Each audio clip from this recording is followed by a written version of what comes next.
proceso era impensable.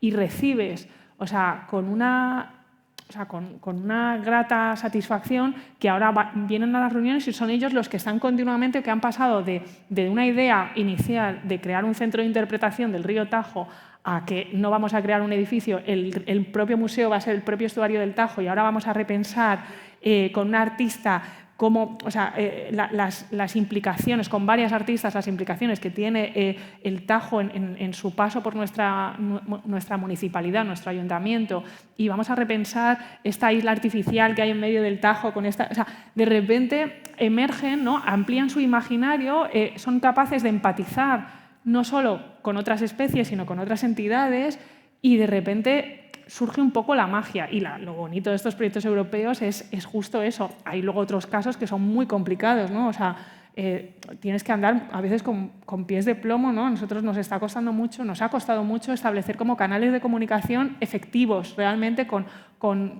al final estos equipos los conforman personas y al final también esa ganas de trabajar o ¿no? de colaborar de esa persona que tienes enfrente o ese grupo de personas que tienes enfrente es determinante, pero bueno, al final se va consiguiendo.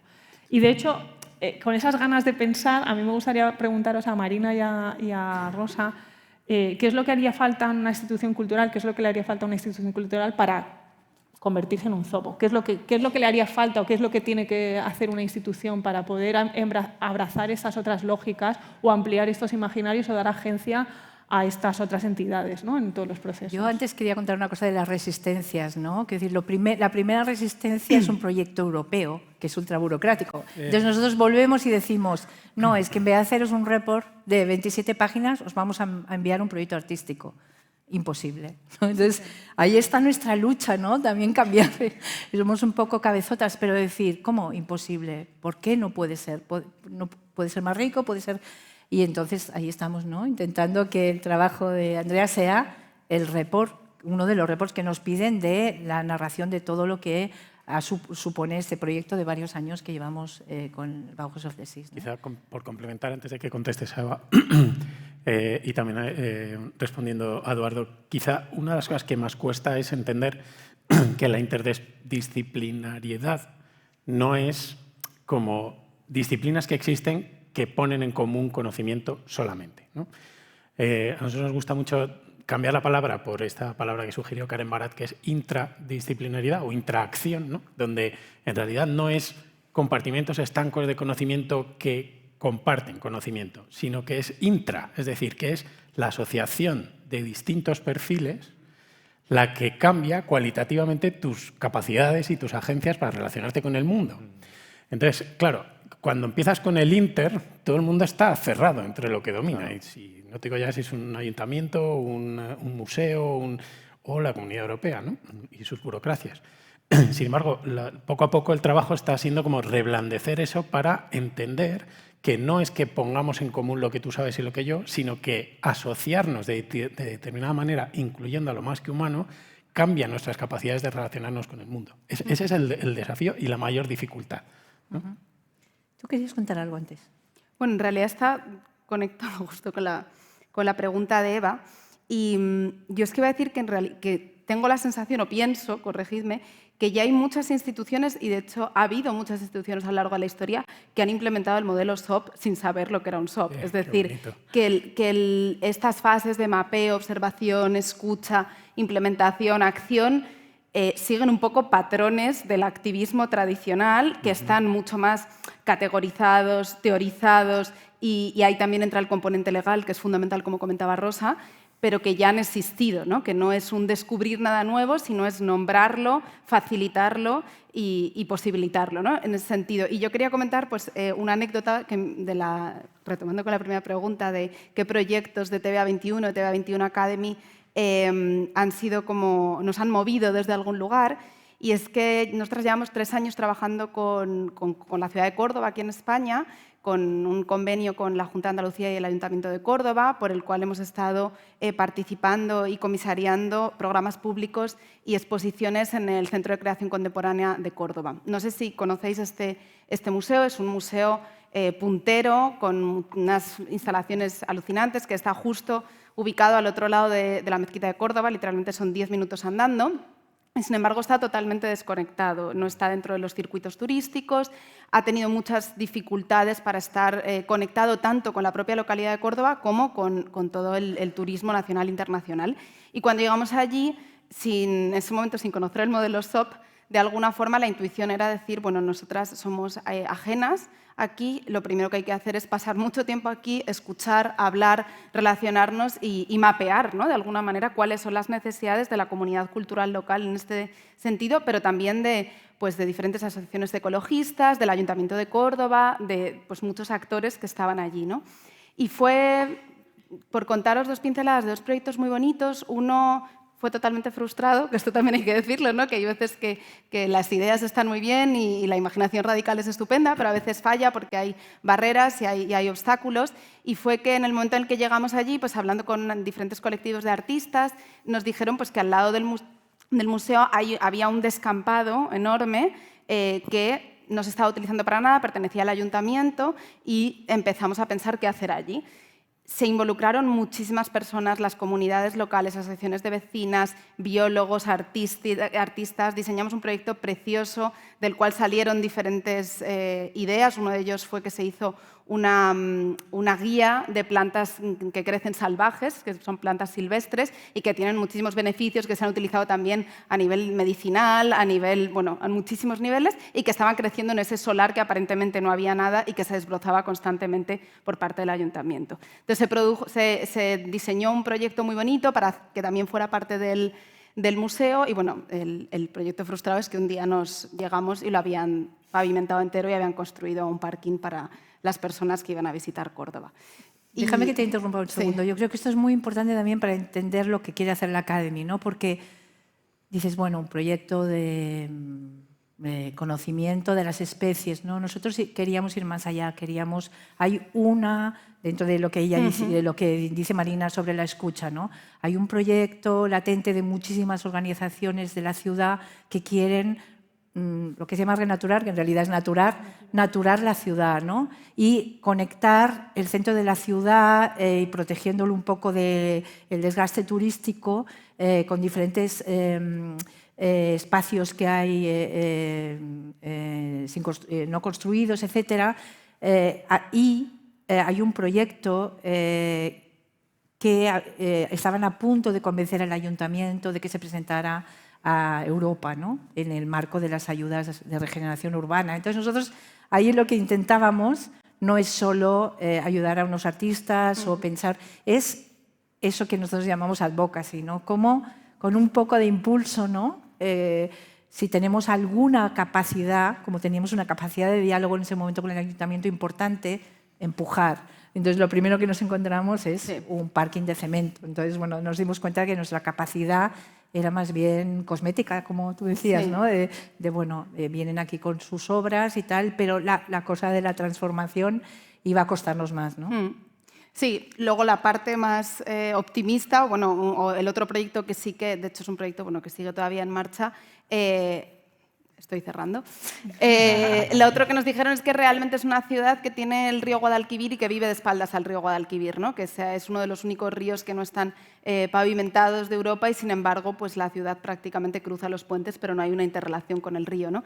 Y en ese sentido pues, desarrollamos varios programas públicos en los que invitamos desde performers a que se metieran literalmente en el río, pues Laia Struck, El Niño de Elche, Seba Calfuqueo. Trabajamos con muchos artistas que vinieron a ofrecer diferentes perspectivas y trabajando siempre desde lo local, es decir, no era un artista que llegaba y trabajaba su proyecto, sino que siempre había conexiones. Y luego desarrollamos un proyecto que también vio la luz en una publicación que es preciosa, que se llama Meandering, que también hablaba pues, de este cuerpo acuático y de la permeabilidad o no permeabilidad que hay con la ciudad. Y como decía Rosa, también hubo mucho movimiento y se involucraron muchas instituciones culturales y no culturales de la ciudad de Córdoba, ¿no? Entonces, yo creo que en ese sentido, y cerrando con tu pregunta, Eva, en la práctica, para hacer un modelo ZOP hay que incorporar a un representante de lo no vivo en el equipo ejecutivo de la institución que sea. que y ya es... hay unos estatutos, nos lo hemos contado, pero Sí. es decir, hay que... Un contrato. Es Sí. un Hay contrato, una exacto. función Y hay un legal. compromiso, Y un compromiso, no exacto. eres SOAP y al año siguiente no eres SOAP, Exacto. etcétera, ¿no? Quiero decir que es un compromiso que te obliga a transformarte. Y a nosotros, hablando de transformación, los primeros que nos interesa transformarnos a nosotros, ¿no? Intentar forzarnos hacia lo más complejo, ¿no? Sí, claro.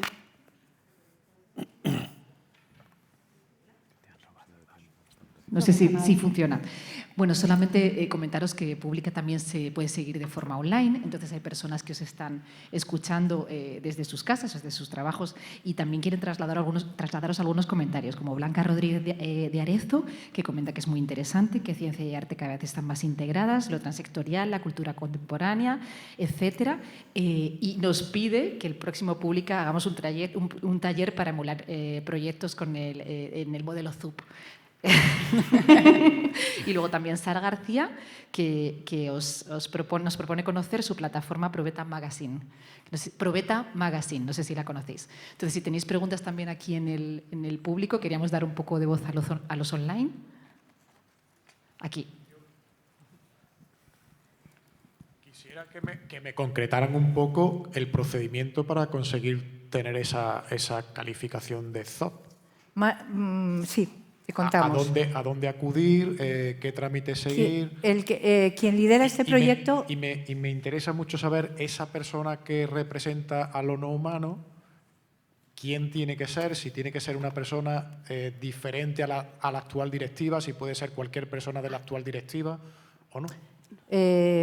Gracias. ¿No? Bueno, no es igual. No sé si es igual, no. Quería enseñaros la web del New Institute de Rotterdam, pero lo encontráis googleando. Ellos lideran la transmisión SOAP, ¿vale? Ellos son activistas para que las instituciones, incluso los proyectos, adopten las herramientas del SOAP. Lo que tienes que hacer es solicitar una formación, entender bien a qué compromisos en qué te estás comprometiendo y respecto a si necesitas que esa persona que está en el board o en tu junta directiva sea alguien de fuera o alguien de dentro, puede ser alguien de dentro, siempre que todos los demás dentro del board lo consideren suficientemente cualificado como para hacer de observador. En el fondo, tiene que ser una persona que venga o que conozca este tipo de prácticas de sistemas, ¿no? Ya puede ser... ya te digo que es incluir lo no humano dentro de lo humano, o sea que hay mucho ahí de recursos humanos también, porque lo que se mira, y eso para una dirección, por ejemplo, es muy importante, ¿no? Tener a alguien de fuera que está diciendo las prácticas de cómo se está trabajando aquí son regenerativas o son extractivistas en cuanto a personal, ¿no? O cómo nos estamos relacionando con terceros cuando vienen, o cómo estamos trabajando con los artistas o con los científicos, que les estamos pidiendo cosas y luego dónde ellos se ven reconocidos.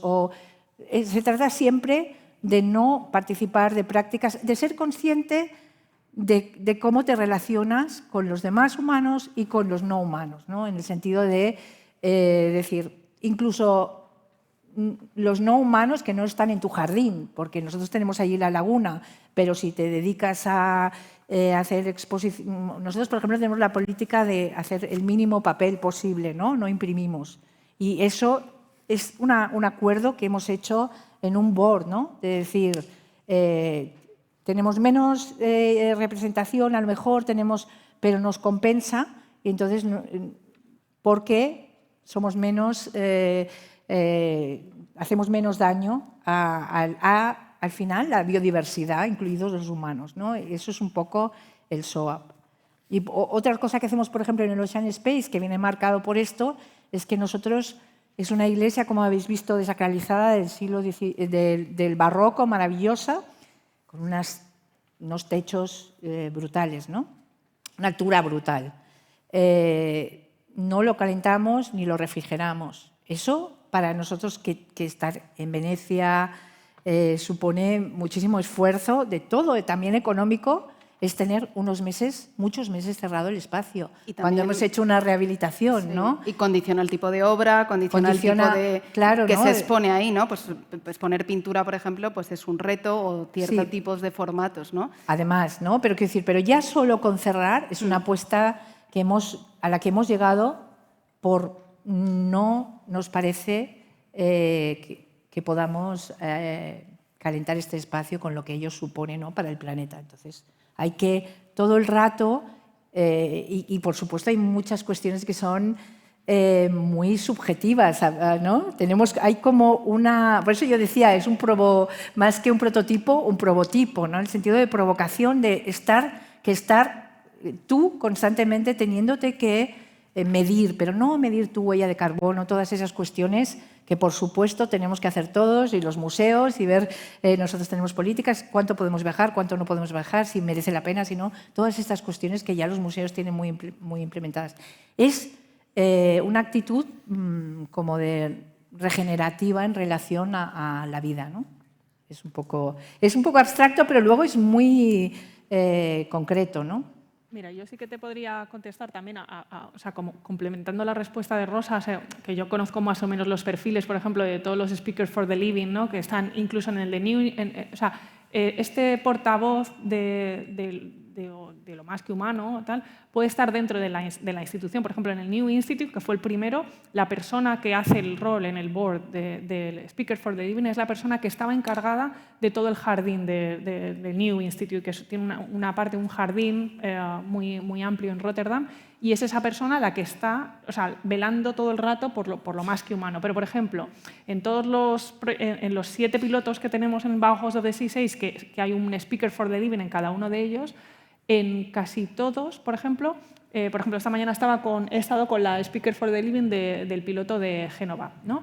Ella es una activista medioambiental, es ajena al proyecto y se inscribe en el proceso en determinados momentos. Y ella, ¿no? Y ahora, por ejemplo, va a tener una actividad. O, por ejemplo, en el piloto de Hamburgo es un granjero regenerativo que tiene una empresa, o sea, es un empresario, pero que es activista medioambiental.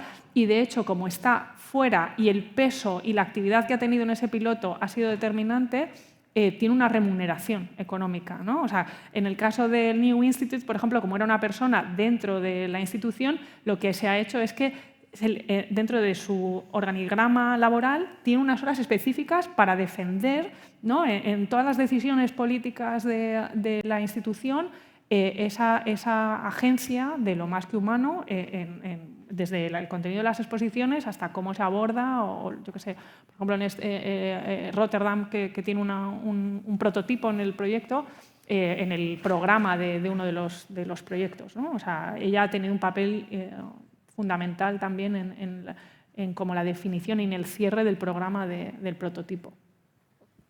Pero ellos te dan una formación, te cuentan cómo es. Se hace un taller. Se hace un taller, Sí. Y de ese taller pues se ve, ¿no? Si hay una aproximación posible o no. Pues si a lo mejor tienes una institución que no es capaz, ¿no? O estás un poco a lo mejor tú solo con más gente en una institución, entonces hay que ver que la institución sea capaz, ¿no? De hecho, tienen como un prototaller que es primero como para ver si a la institución le interesa convertirse en un ZOP. O sea, que no es ya he tomado la decisión y ya iniciamos el proceso, sino tienen como un taller más como previo en el que hacen como una formación un poco más liviana, como para realmente saber si como institución te interesa convertirte en un ZOP o iniciar ese proceso, ¿no?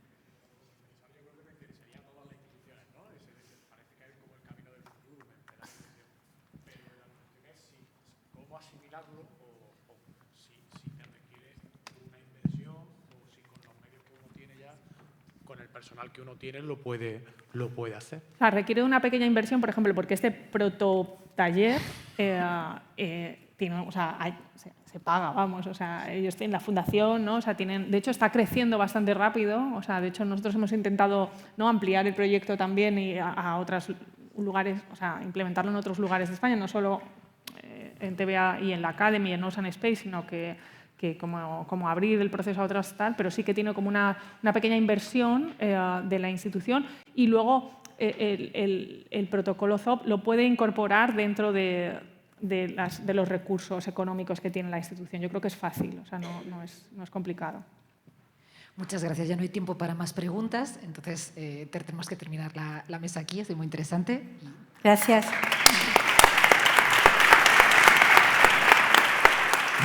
Un momento. En cualquier caso, nos vamos a dar un respiro de media hora. Puntuales, por favor, a las 18:45 vamos a continuar con una mesa que lleva por título Ciudad sostenible y pensada. Alguna cuestión logística. Será una sesión íntegramente en inglés. Dudo mucho que no sepáis inglés, pero bueno, si hubiera algún caso, podéis recoger, digamos, el receptor para la traducción simultánea. Después de esa sesión, Sara lo ha avanzado al inicio, y lo digo porque podéis aprovechar ahora el paso para preparar vuestro material. Haremos una sesión de conexión, que le llamamos Speed Networking, o sea que ir preparando vuestros brochos, vuestras tarjetas, vuestros dosieres, lo que sea, porque la idea es confraternizar y encontrar posibles aliados. Y por último, cuando hagamos las intervenciones, que estamos encantados de que podáis intervenir, obviamente, en las sesiones, presentaros mínimamente para saber con quién estamos hablando. Damos esa pausa y volvemos a las 18:45. Gracias.